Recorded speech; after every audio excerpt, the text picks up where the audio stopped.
السلام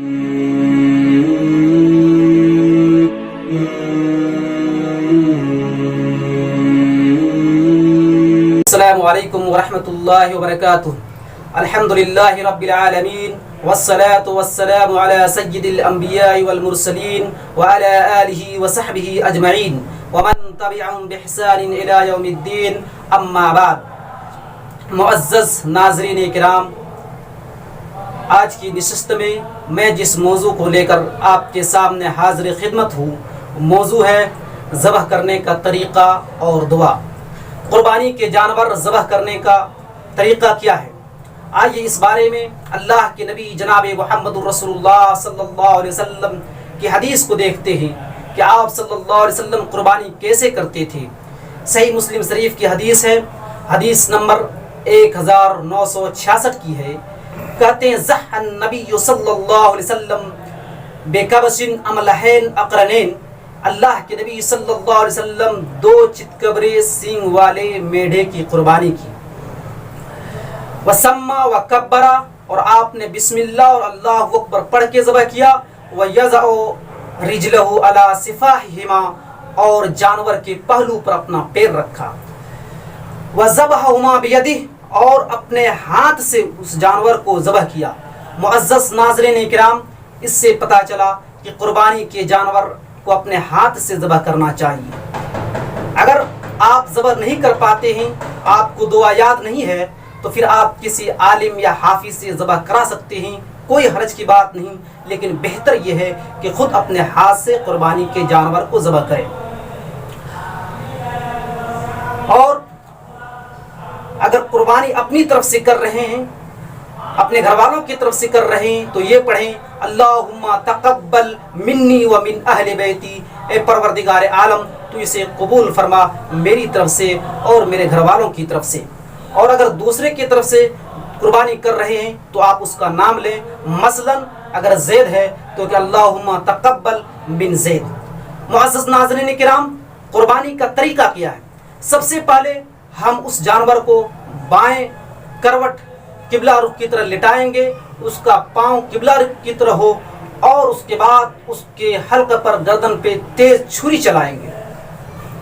اور ایسا نہ کہ گردن کو جسم سے الگ کر دیا جائے، بلکہ جو طریقہ ہے، یہ جو 4 رگیں ہیں، ایک کھانے کی نلی اور ایک سانس کی نلی، ان دونوں نلیاں کٹ جانی چاہیے. اور اس کے ارد گرد آزو بازو میں اور 2 خون کی نلیاں ہیں. یہ 4 رگیں کٹ گئی، آپ کا جانور حلال ہے. اور اگر ایک رہ گئی پھر بھی آپ کے جانور صحیح ہے. لیکن بہتر یہ کہ 4 رگیں کٹ جانی چاہیے. جب 4 رگیں کٹ گئی، اس کے بعد پھر آپ تھوڑی دیر کے لیے اس کو چھوڑ دیں، جسم کے اندر جتنا بھی خون وہ سب باہر نکل آئے. معزز ناظرین کرام، یہ قربانی کا طریقہ اور دعا ہے. اب بہت سارے لوگ قربانی کے موقع پر غیر اللہ کے نام پر ذبح کرنے کی دلیل لیتے ہیں اور کہتے ہیں کہ دیکھو قربانی کے جانور میں ذبح کرتے ہو تو غیر اللہ کے نام پہ ذبح کرتے ہو. چنانچہ کوئی کہتا ہے کہ میں اس سال اپنے ابا کے نام پر قربانی کروں گا، کوئی کہتا ہے کہ امی کے نام پہ قربانی کروں گا، کوئی کہتا ہے کہ میں اپنے بیٹے کے نام پہ قربانی کروں گا.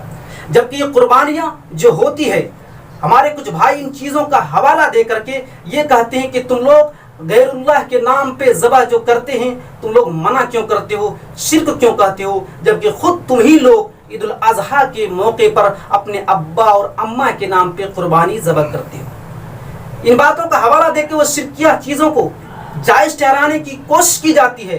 معزز ناظرین کرام، آپ کے سامنے میں بتانے کی کوشش کروں گا کہ اصل معاملہ کیا ہے. اصل معاملہ کیا ہے کہ یہ لوگ اس طرح سے کیوں واویلا مچاتے ہیں، اس طرح سے اعتراض کیوں کرتے ہیں.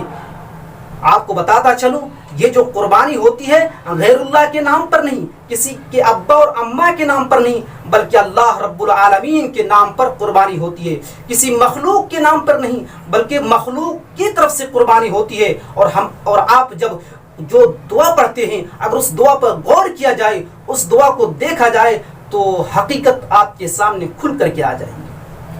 جو دعا پڑھتے ہیں، مسلم شریف کی حدیث ہے، وہی جو سماعت کر چکے ہیں، حدیث نمبر 1966 کی حدیث ہے. اللہ کے نبی صلی اللہ علیہ وسلم فرماتے ہیں سما و کبرا، اللہ کے نام پر بسم اللہ اللہ اکبر پڑھ کر کے اس جانور کو حلال کرنا چاہیے۔ اگر اللہ کے نام پہ حلال نہیں کر رہے ہیں تو پھر وہ جانور جائز نہیں ہے۔ اور اللہ کے لیے، ایک اللہ کے نام پر اور دوسری چیز اللہ کے لیے، اس کی دلیل صحیح ابی عوانہ، جس کو مستخرج ابی عوانہ کے نام سے جانتے ہیں، حدیث نمبر 7798 کی حدیث ہے۔ اللہ کے نبی جناب محمد رسول اللہ صلی اللہ علیہ وسلم نے فرمایا اللہم منکا و لکا، اللہ یہ تیرا دیا ہوا ہے اور تیرے ہی طرف سے ہے۔ پتہ کیا چلا کہ ابا اور اماں کے نام پر نہیں، بلکہ ہم یہ کہیں کہ اس سال جو قربانی کریں گے اپنے ابا کی طرف سے کریں گے، امی کی طرف سے کریں گے، اپنے بیٹے کی طرف سے کریں گے، یہ ابا کے نام پر۔ یہ جو غلط فہمیاں، ہماری بولنے کی جو تعبیر ہے یہ غلط ہے، ہمارے جو لینگویج ہے یہ غلط ہے، بلکہ ہم یہ کہیں کہ اس سال ہم جو قربانی کریں گے اپنے ابا کی طرف سے اور امی کی طرف سے قربانی کریں گے، یہ نہ کہ ابا کے نام پر، بلکہ کس کے لیے؟ اللہ رب العالمین کے نام پر۔ اور کس کے لیے؟ اللہ کے لیے۔ بات واضح ہو گئی کہ غیر اللہ کے نام پہ قربانی کے جانور ذبح نہیں ہوتا ہے۔ یہ شرکیہ، یہ ذبیحہ کب شرکیہ ہوتا ہے؟ دو چیزوں میں سے کوئی بھی ایک چیز اگر پائی جائے تو پھر وہ ذبیحہ شرکیہ کہلاتا ہے اور حرام ہے۔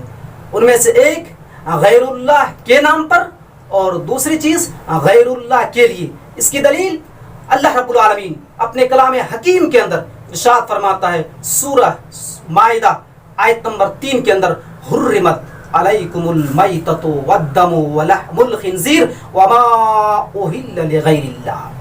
اللہ رب العالمین نے تم پر حرام قرار دیا خون اور مردار اور خنزیر کے گوشت اور اس چیز کو جو اللہ کے علاوہ دوسروں کے نام پہ پکارا جائے، اور اسی طرح سے غیر اللہ کے لیے بھی اگر کوئی کر رہا ہے تو وہ جانور حرام ہے، شرکیہ ہے، جائز نہیں ہے۔ اس کی دلیل مسلم شریف کی حدیث ہے، حدیث نمبر 1978 کی حدیث ہے۔ اللہ کے نبی صلی اللہ علیہ وسلم نے فرمایا لعن اللہ من ذبح لغیر اللہ، اللہ کی لعنت ہو، اللہ کی فٹکار ہو اس شخص پر جس نے غیر اللہ کے لیے ذبح کیا گیا۔ معزز ناظرین اکرام، پتہ یہ چلا کہ ہم اور آپ جو قربانی کے جانور ذبح کرتے ہیں وہ اللہ کے نام پہ ذبح کرتے ہیں اور اللہ کے لیے ہی ذبح کرتے ہیں۔ آخر میں اللہ سبحانہ و تعالیٰ سے دعا گو ہوں کہ رب قدیر ہم تمام مسلمانوں کو صحیح سمجھ کی توفیق عطا فرما۔ وآخر دعوانا الحمدللہ رب العالمین۔